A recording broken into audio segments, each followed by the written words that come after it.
Supaya sama seperti Kristus telah dibangkitkan dari antara orang mati oleh kemuliaan Bapa, begitu pula kita akan menjalani hidup yang baru. Jadi, serahkanlah anggota tubuhmu kepada Tuhan sebagai alat kebenaran. Siapa yang menang, aku akan menjadikannya tiang di tempat kudus Tuhanku, dan ia sekali-kali tidak akan pernah keluar lagi dari situ. Jadi makna yang kedua dari pelataran, itu makna yang terambil dari luas pelataran. Perhatikan, luas pelataran dan luas layar pelataran. Jadi pagar pelataran itu ada layarnya, dan luas dari layarnya itu juga punya makna. Oke, yang pertama kita akan membahas luas pelatarannya dulu, Bapak, Ibu, dan saudara. Luas pelataran itu 100 kali 50 hasta persegi. 5.000 hasta persegi. Coba lihat gambarnya. Nah, ini pelataran yang di dalam, yang dipagari. Ini pelataran. Kalau yang di luar ini bukan pelatarannya. Ini adalah daerah gurun, ya, padang gurun, di mana kemah-kemah orang Israel ada di sini. Tapi yang disebut pelataran adalah yang di dalam pagar ini. Nah, karena panjangnya 100 hasta, lebarnya 100 hasta, maka luas lahan pelataran ini adalah 5.000 hasta persegi. Oke ya, 5.000 hasta persegi. Nah, 5.000 itu adalah 1.000 kali 5. Kita tahu bahwa angka 5 adalah angka anugerah. Dan kalau 5.000 itu artinya anugerah Tuhan itu kelipatan ribuan. Yang berarti sangat besar sekali bagi setiap orang. Ya, anugerah yang Tuhan sediakan buat setiap orang itu sangat-sangat besar sekali. Mengapa? Karena dalam pelataran itu terbukti Tuhan menyediakan mazbah kurban bakaran atau mazbah tembaga.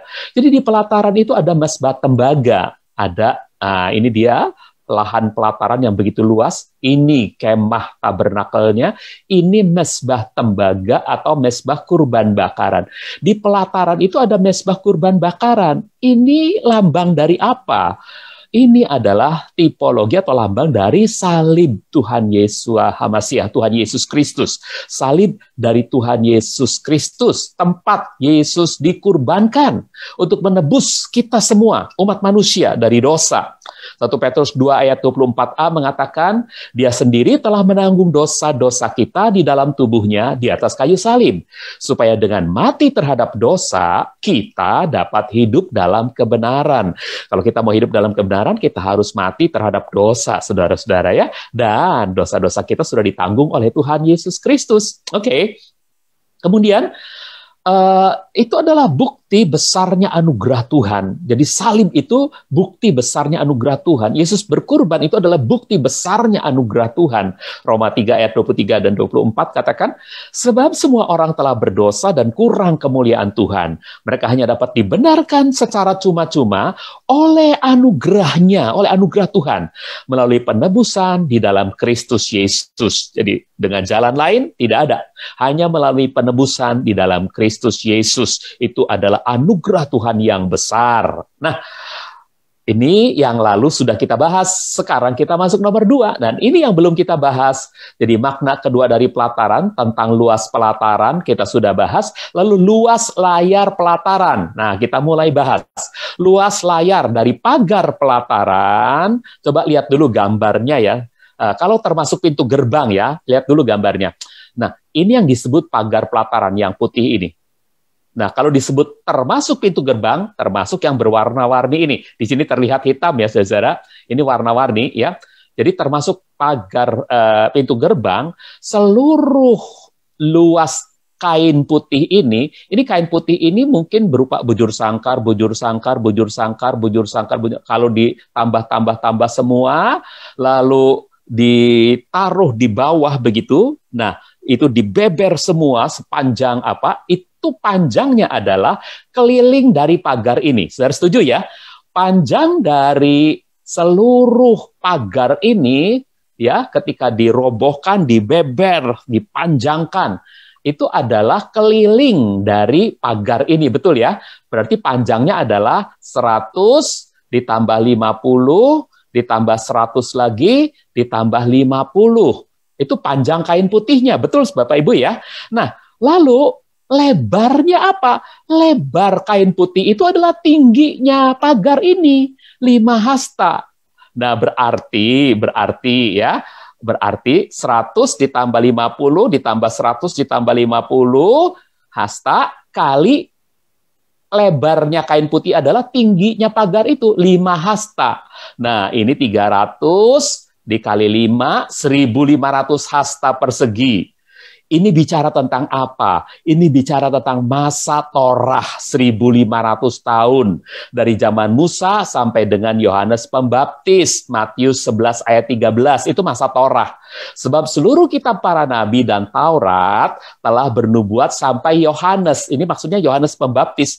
Jadi berlakunya masa Taurat itu, Taurat kemudian nanti ada para nabi yang mengingatkan Taurat. Apa sih tugas para nabi? Tugas para nabi adalah mengingatkan umat tentang hukum-hukum Tuhan, yaitu tentang Taurat, tentang janji-janji Tuhan, tentang Taurat. Jadi seluruh para nabi itu yang ada sesudah Musa, itu adalah berbicara tentang hukum-hukum Tuhan dan peringatan-peringatan, nubuatan-nubuatan ke depan. Jadi masa Taurat dan para nabi itu adalah sampai Yohanes Pembaptis maksudnya ya. Artinya apa saudara-saudara? Artinya anugerah Tuhan yang tak terhingga besarnya itu dulu tidak bisa diterima oleh sembarang orang. Karena dibatasi oleh pagar yang disebut Torah, yang disebut Taurat.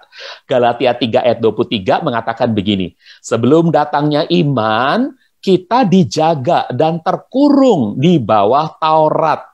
Jadi kita dipagari di bawah Taurat. Manusia tuh zaman manusia berhubungan dengan Tuhan yang benar melalui Musa, itu manusia dipagari oleh Taurat.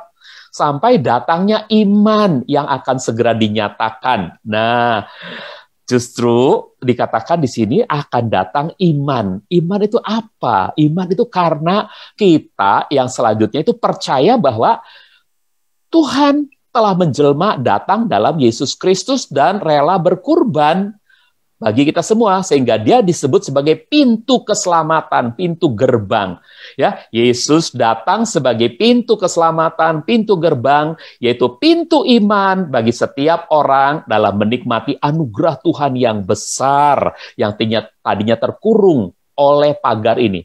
Jadi semua tidak boleh masuk, orang sembarangan, orang asing, binatang lain, itu buas, binatang liar, tidak bisa masuk karena terkurung oleh pagar. Tapi sekarang begitu ada pintu gerbang, maka orang asing pun bisa proselit, bisa dijadikan orang percaya, begitu ya, melalui pintu gerbang ini, melalui Yesus Kristus sekarang terbuka bagi setiap orang. Nah, jadi itu adalah masa Torah 1.500 tahun, ya.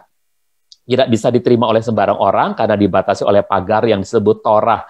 Tapi Yesus datang sebagai pintu keselamatan, pintu gerbang, yaitu pintu iman bagi setiap orang dalam menikmati anugerah Tuhan yang besar. Nah, ini ada gambar, ini sketsa gambar ya. Ini ada peta zaman dari Adam sampai Abraham 2000 tahun, dari Abraham sampai zaman Tuhan Yesus atau zaman Yohanes Pembaptis itu 2000 tahun, tetapi ada 1.500 tahun itu dari zaman Torah. Ini gambar 2 loh batu. Ini gambar Torah, Bapak Ibu ya. Gambar Torah, ini gambar 2 loh batu. Itu 1.500 tahun sampai zaman Yesus, zaman Yohanes Pembaptis. Dan berikutnya ini zaman anugerah. Anugerah terbuka, pintu tersedia bagi siapa saja gitu. Dan nanti ketika Tuhan datang kembali, akan ada kerajaan 1.000 tahun. Ini yang disebut peta zaman. 2000, 2000, 2000, dan 1000. Jadi 7000 sesuai dengan hari penciptaan Tuhan. 7 hari, 1 hari itu 1000 tahun buat kita manusia. Jadi 1 hari buat Tuhan, 1000 tahun buat kita manusia. Jadi inilah yang disebut peta zaman. Baik, Bapak, Ibu, dan Saudara, jadi dahulu, ya, sejak zaman Musa sampai zaman Yohanes Pembaptis, manusia dikurung oleh Torah, tetapi kemudian Yesus jadi pintu gerbang dan kita memasuki zaman anugerah. Oke ya, jelas ya Bapak Ibu ya. Baik, jadi makna kedua pelataran yaitu luas pelataran dan luas layar pelatarannya sudah selesai. Kita lanjutkan pada makna ketiga sekarang dari pelataran. Makna ketiga dari pelataran Bapak Ibu dan Saudara. Nah, oke. Makna ketiga dari pelataran terambil dari kain linennya yang berwarna putih. Jadi kain linen itu selalu berwarna putih ya. Kain linen yang berwarna putih. Pagar pelataran itu berupa layar dari kain linen berwarna putih. Ini adalah lambang kesucian. Setelah kita memasuki makna ketiga dari pelataran, makna yang terambil dari kain linennya yang berwarna putih ya. Jadi kain linen itu karena warna putih itu adalah lambang kesucian. Artinya apa? Tanpa cacat celah. Ini juga lambang kebenaran. Artinya apa? Tanpa dosa. Jadi lawannya dosa adalah kebenaran. Lawannya kebenaran adalah hidup durhaka atau hidup dalam dosa. Nah, pagar serba putih itu tentu saja sangat kontras. Ya, coba kita lihat gambar ini, saudara-saudaraku. Sangat kontras dengan alam sekitarnya. Ini padang gurun atau nanti ada di padang belantara juga, kontras sekali pagar warna putih itu ya. Kemudian kontras juga dengan bukan hanya dengan warna alam sekitarnya, tapi bahkan dengan warna kemah-kemah umat Israel yang rata-rata berwarna hitam. Ini kemah-kemah umat Israel warnanya hitam-hitam, tapi pagar ini berwarna putih. Nah, tapi pelukis di sini melukisnya agak sedikit abu-abu. Kenapa? Karena putihnya itu kena pasir gitu ya.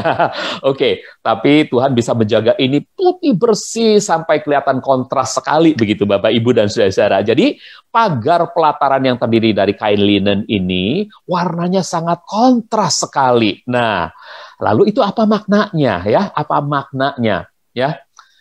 Begitulah begini ya, kesucian pun demikian, kebenaran pun demikian. Kebenaran Kristus pasti kontras dengan dunia yang telah jatuh dalam dosa. Roma 5 ayat 15b mengatakan begini, sebab jika karena kesalahan satu orang, banyak orang telah dikuasai kematian, betapa lebih besarnya dampak dari anugerah Tuhan. Karena anugerah satu orang, yaitu Yesus Kristus, banyak orang telah dilimpahi kasih karunia. Saudara, kita dapat kasih karunia, bukan lagi kematian. Ini kontras sekali, saudara-saudaraku.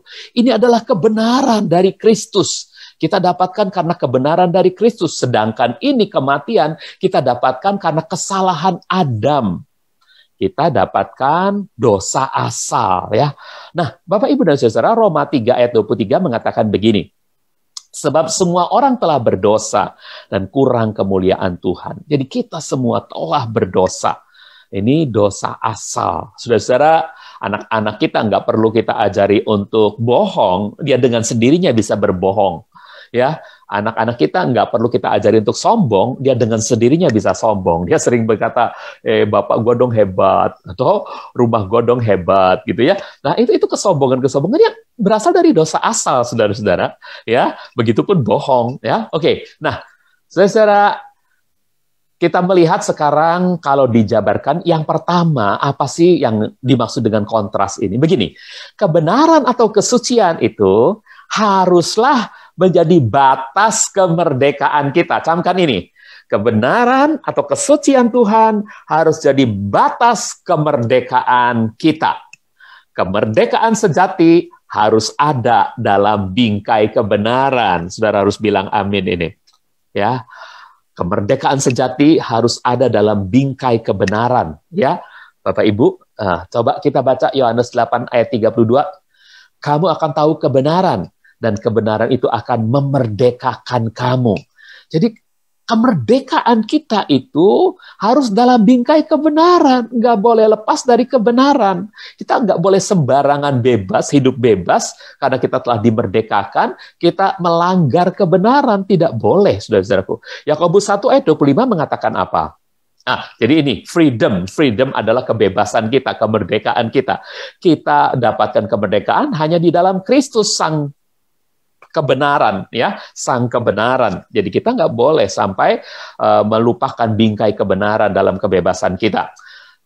Galatia 1 ayat 25. Tetapi orang yang tekun memerhatikan Taurat yang sempurna, yakni Taurat yang memerdekakan, dan ia tidak hanya mendengar lalu lupa, tetapi melakukannya dalam perbuatan nyata, orang ini akan berbahagia dalam perbuatannya. Jadi Seharusnya saudara-saudaraku kita itu selalu berbahagia dalam perbuatan kita karena hidup kita yang sudah merdeka itu kita bukan hanya berkaca dari firman, tapi kita mempraktekkan firman.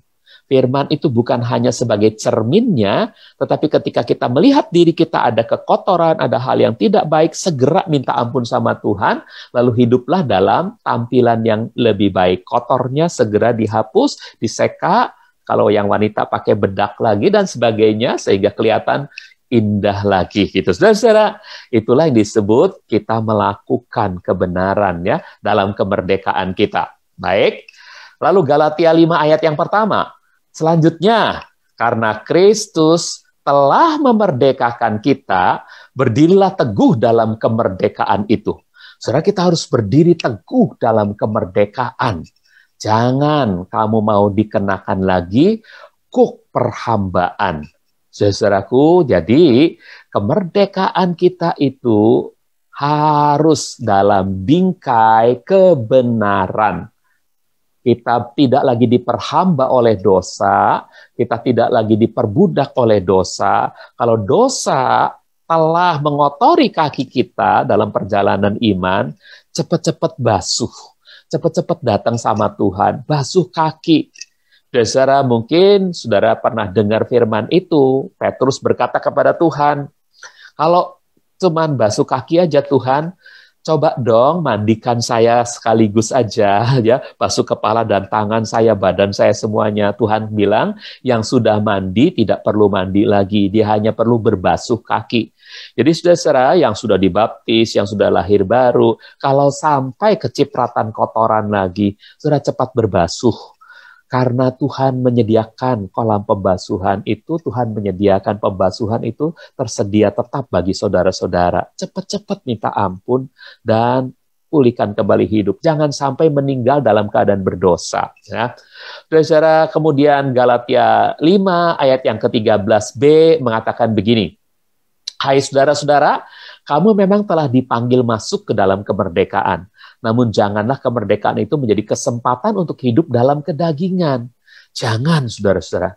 Kemerdekaan itu bukan untuk kita hidup seperti kita harusnya hidup itu seperti ini, maaf ya. Kita harus hidup seperti ini, hidup dalam kebenaran, dalam bingkai kebenaran ya, saudara-saudara. Jangan menyerahkan diri pada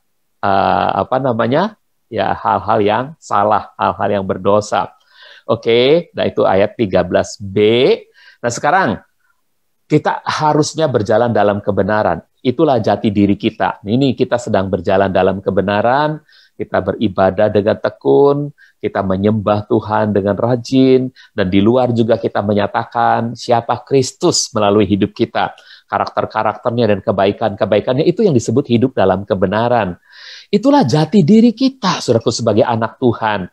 Karena 2 Yohanes ayat yang keempat mengatakan begini, aku sangat bersuka cita karena aku mendapati beberapa dari anak-anakmu sedang berjalan dalam kebenaran, sebagaimana perintah yang telah kita terima dari Bapa. Rasul Yohanes, penulis surat Yohanes di belakang itu, saudara, dalam kitab suci kita, dia bangga sekali karena dia mendapati beberapa dari anak-anak dari yang disebutkan dalam surat Yohanes itu sedang berjalan dalam kebenaran.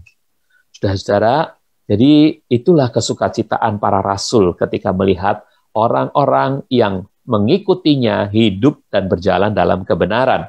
Juga dalam 3 Yohanes ayat yang keempat dikatakan, aku tidak punya sukacita yang lebih besar daripada mendengar bahwa anak-anakku berjalan dalam kebenaran. Betapa bahagianya para orang tua yang bisa berkata seperti ini. Waktu dia sudah lanjut usianya, lalu dia mendengar anak-anaknya berjalan dalam kebenaran. Tante Litik misalnya melihat anak menantu cucunya berjalan dalam kebenaran. Wah, itu membanggakan sekali ya, Bapak Ibu dan Saudara. Jadi berbahagialah para orang tua yang melihat anak-anaknya berjalan dalam kebenaran. Mereka ada dalam kemerdekaan, mereka telah dibebaskan, mereka merdeka, tapi mereka tidak menyerahkan hidup mereka kepada kedagingan. Mereka berjalan dalam bingkai kebenaran, gitu ya. Nah, itulah jati diri kita. Itulah karakter Kristus yang terpancar melalui kita sesungguhnya, Bapak, Ibu, dan Saudara. Kita hidup dalam perdamaian yang semacam ini, kita hidup dalam kasih dan persekutuan yang indah semacam ini. Inilah jati diri kita, orang-orang Kristen. Ya, Bapak kita kasih, kita anak-anaknya adalah kasih. Ya, buaya akan melahirkan buaya, ya, tapi domba akan melahirkan domba, dan anak domba yang lembut itu Yesus Kristus melahirkan kita semua anak-anaknya yang lembut hati, penuh kasih, penuh damai sejahtera, penuh sukacita, ya, dan penuh iman. Amin, saudara-saudara. Baik. Oke, sekarang kita lanjutkan masih pada makna ketiga dari pelataran. Makna yang terlihat dari kain linen yang berwarna putih. Nomor yang kedua, Bapak Ibu. Nomor yang kedua, ya. Jadi nomor pertama, kebenaran, kesucian harus menjadi batas kemerdekaan kita. Sudah selesai. Sekarang nomor yang kedua. Oh, sebelum nomor kedua, rupanya saya memberi resume supaya ibu bapak tidak bingung. Ini sistematika makna-makna pelataran yang sudah kita bahas, baik makna pertama, makna kedua, dan sekarang kita sedang membahas makna ketiga, tapi baru separuh. Nah, ya. Oke, kita coba lihat apa saja sih yang sudah dibahas dalam makna pertama. Dalam makna pertama, makna dari fungsi pagar pelataran, ingat, fungsi pagar pelataran adalah memisahkan, memberi batas agar yang tidak layak, binatang maupun manusia, tidak mendekat ke hadirat Tuhan. Mengapa? Karena hadirat Tuhan terlampau kudus. Makhluk yang asing, yang mendekat bisa celaka, bisa mati. Dan dalam perjanjian lama, pelataran hanya tersedia bagi Israel. Tetapi dalam perjanjian baru, saudara-saudara, ya, pelataran juga tersedia bagi bangsa-bangsa yang mau masuk keselamatan karena sudah tersedia pintu gerbang Yesus Kristus, pintu keselamatan. Amin. Dan nomor 3 dari makna pertama, makna dari fungsi pagar pelataran, Tuhan menghendaki perpisahan yang tegas antara gereja dengan dunia. Gereja yang seharusnya memengaruhi dunia, bukan dunia yang memengaruhi gereja. Jadi cek hidup saudara, kalau hidup saudara masih dipengaruhi oleh dunia, maka saudara belum menggenapi kehendak Tuhan. Belajarlah menggenapi kehendak Tuhan. Tuhan menghendaki perpisahan yang tegas antara gereja dengan dunia. Kita yang harus menggarami dunia. Amin, saudara-saudara. Kita yang harus menerangi dunia yang gelap. Sekarang, makna yang kedua. Makna yang kedua terambil dari makna dari luas pelataran dan kain layarnya. Oke? Makna dari luas pelataran dan kain pagar pelatarannya. Oke? Kain layarnya. Oke. Luas pelataran, tadi kita sudah bahas 5.000 hasta persegi. Artinya apa?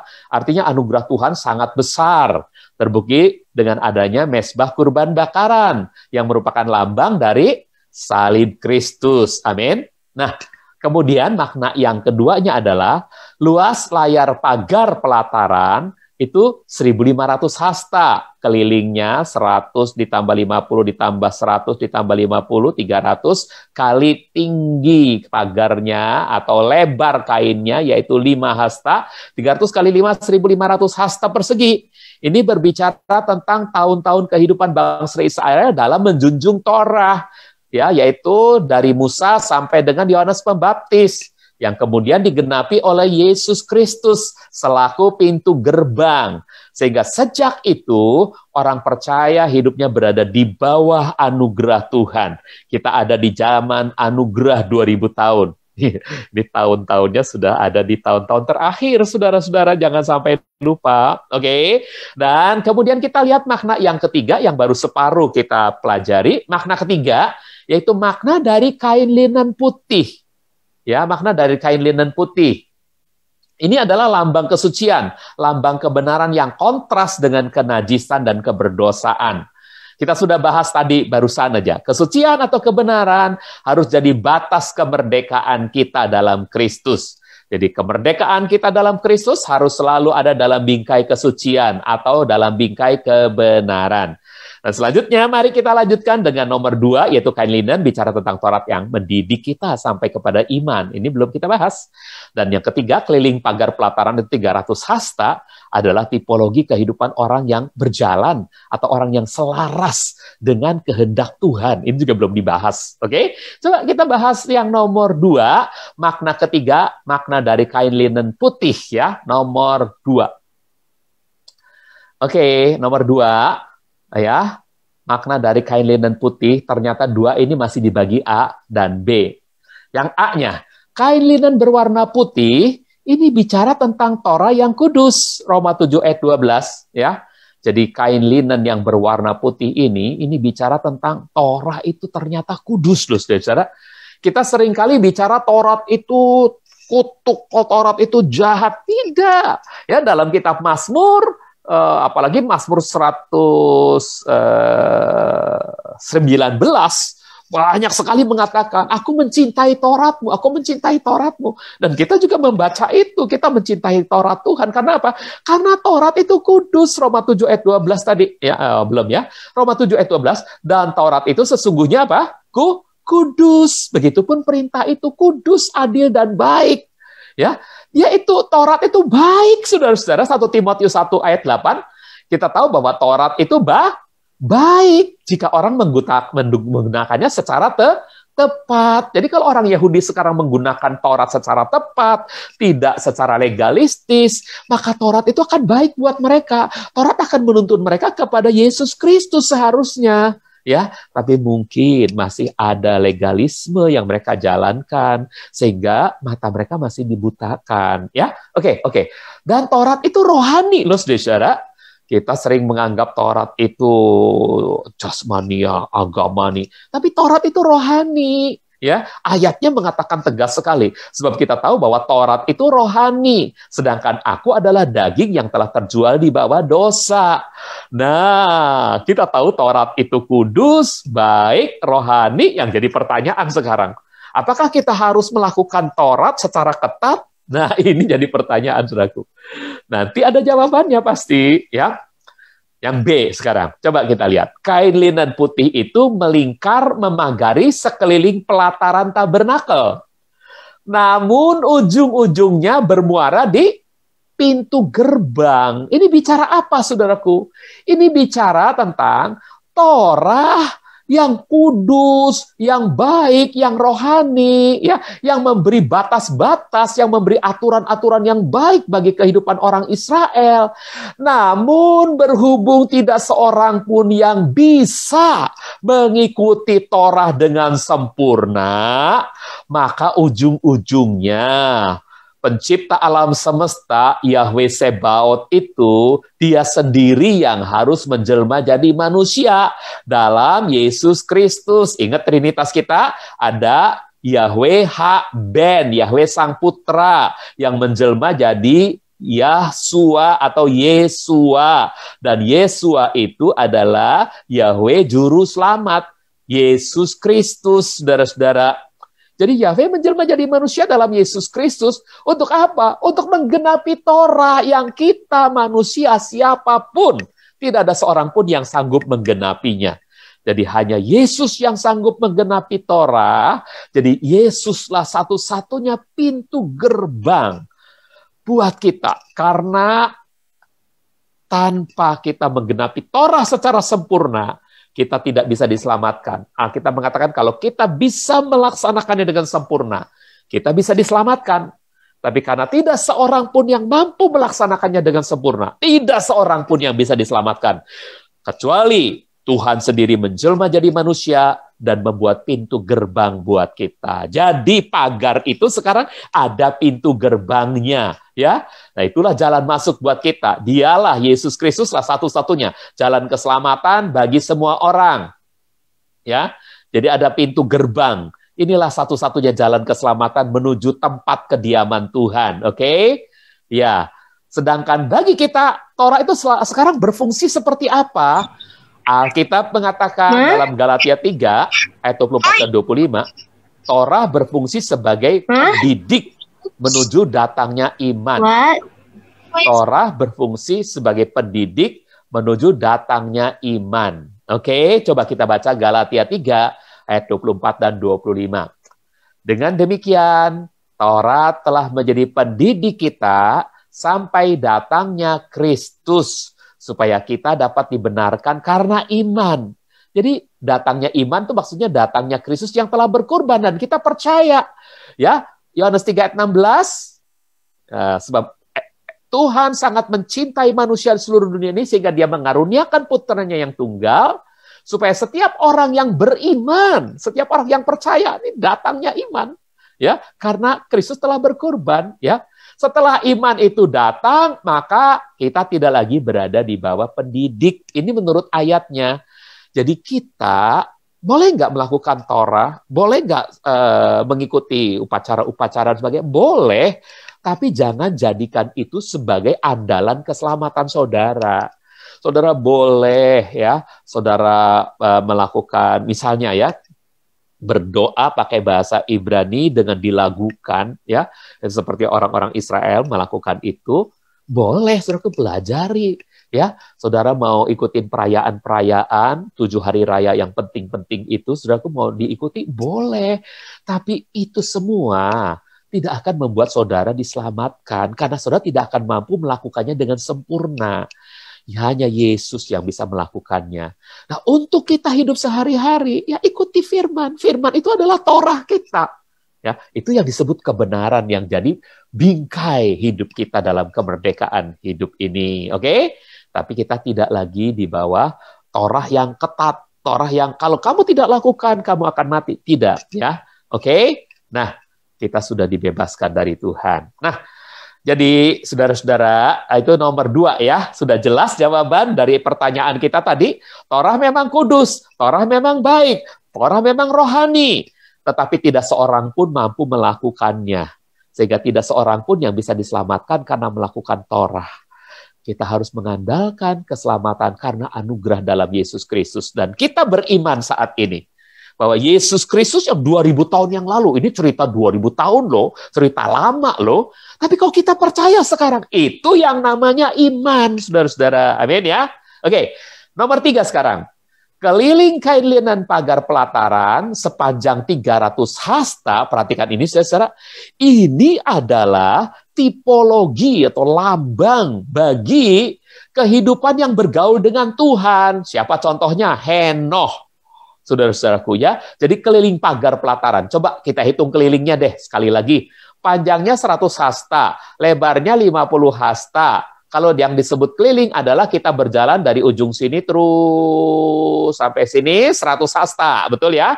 Jalan lagi dari sini terus sampai sini, sorry. Jalan dari sini sampai sini 150 hasta, udah 150. Jalan lagi dari sini ke sini 100, 250 ya. Ditambah lagi dari sini ketemu sampai pertama kali kita jalan, itu namanya kita berkeliling. Nah, kelilingnya itu berarti 100 ditambah 50, ditambah 100, ditambah 50, 300. Nah, 300 itu bicara apa, saudara-saudaraku? 300 hasta ini adalah tipologi bagi kehidupan yang bergaul dengan Tuhan. Orang yang hidupnya mengikuti Torah dengan tekun, dia bergaul dengan Tuhan, ya.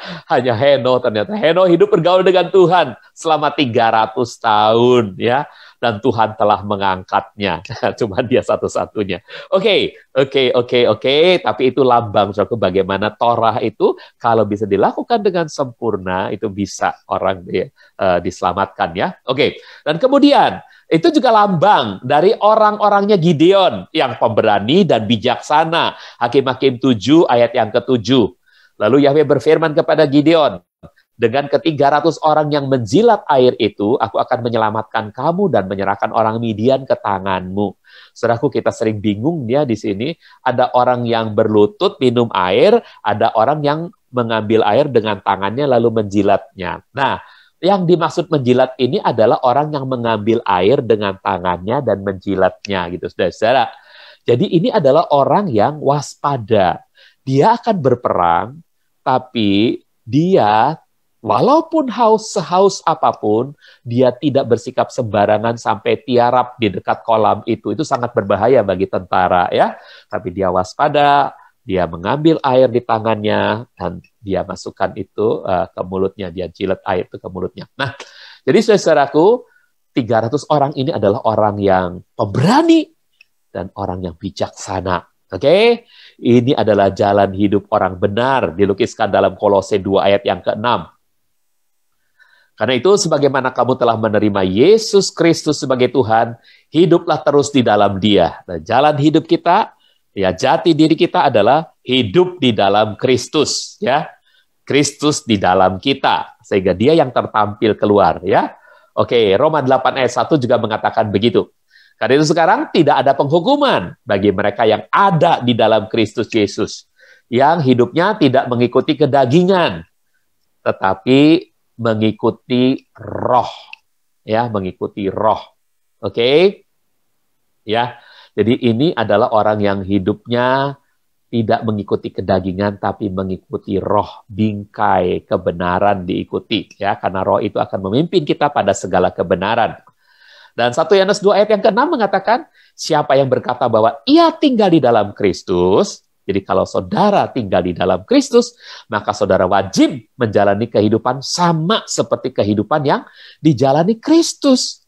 Jadi panutan kita, pola hidup kita adalah Kristus. Kalau Kristus lemah lembut, kalau Kristus rendah hati, maka kita harus lemah lembut rendah hati.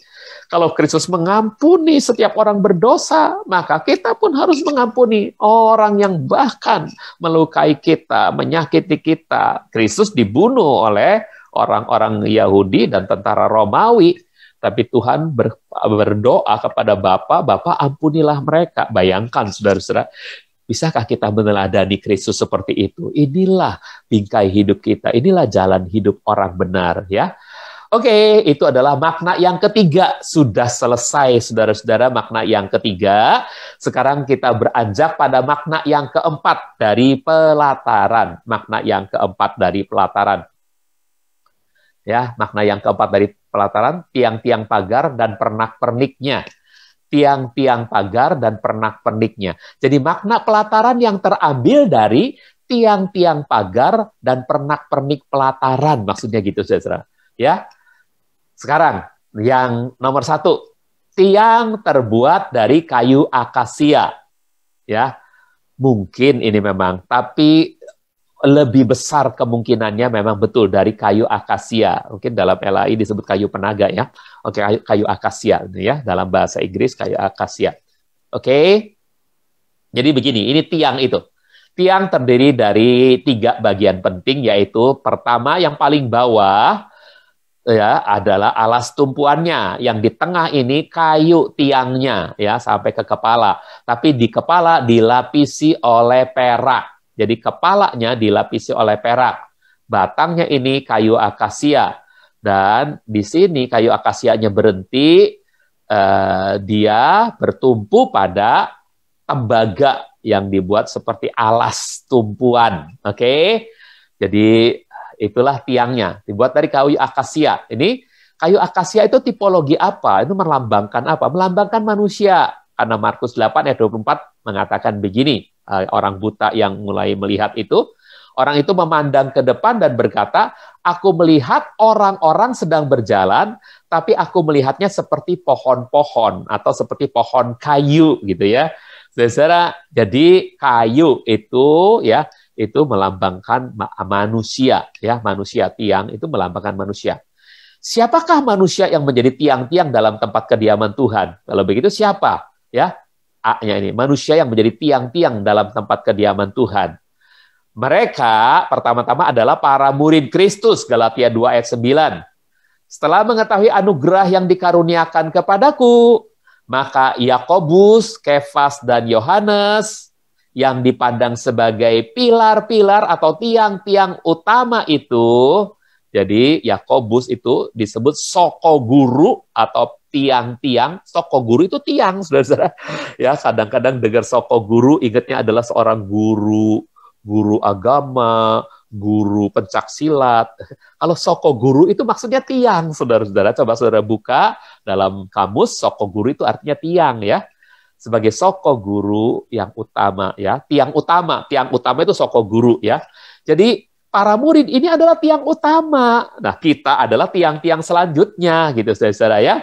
Paulus menulis seperti ini, setelah mengetahui anugerah yang dikaruniakan kepada Paulus, maka Yakobus, Kefas, dan Yohanes yang dipandang sebagai pilar-pilar utama itu akhirnya berjabat tangan denganku dan Barnabas, menyepakati bahwa kami, Paulus dan Barnabas, pergi kepada bangsa-bangsa lain, sementara mereka, para murid ini bukan Yakobus murid Yesus ya, ini Yakobus adiknya Tuhan Yesus, tapi kemudian mau jadi murid, terkelompok jadi murid, bahkan menjadi murid utama gitu ya. Ya. Nah, mereka disebut para rasul juga. Nah, sementara mereka kepada orang-orang yang bersunat. Jadi para murid ini kepada orang bersunat. Paulus dan Barnabas kepada bangsa-bangsa lain. Nah, oke. Lalu selain para murid, siapa lagi yang menjadi tiang? Orang percaya atau gereja. 1 Timotius 3 ayat 15. Namun, jika aku tertunda, hendaknya engkau sudah tahu bagaimana seharusnya engkau bertingkah laku dalam keluarga Tuhan, yakni gereja Tuhan yang hidup, sebagai tiang dan dasar kebenaran. Jadi kita bertingkah lakunya harus sebagai tiang dan dasar kebenaran. Anggota gereja, siapapun, pelayan gereja, siapapun, Anda adalah tiang dan dasar kebenaran di hadapan Tuhan. Amin? Oke. Lalu, siapa lagi?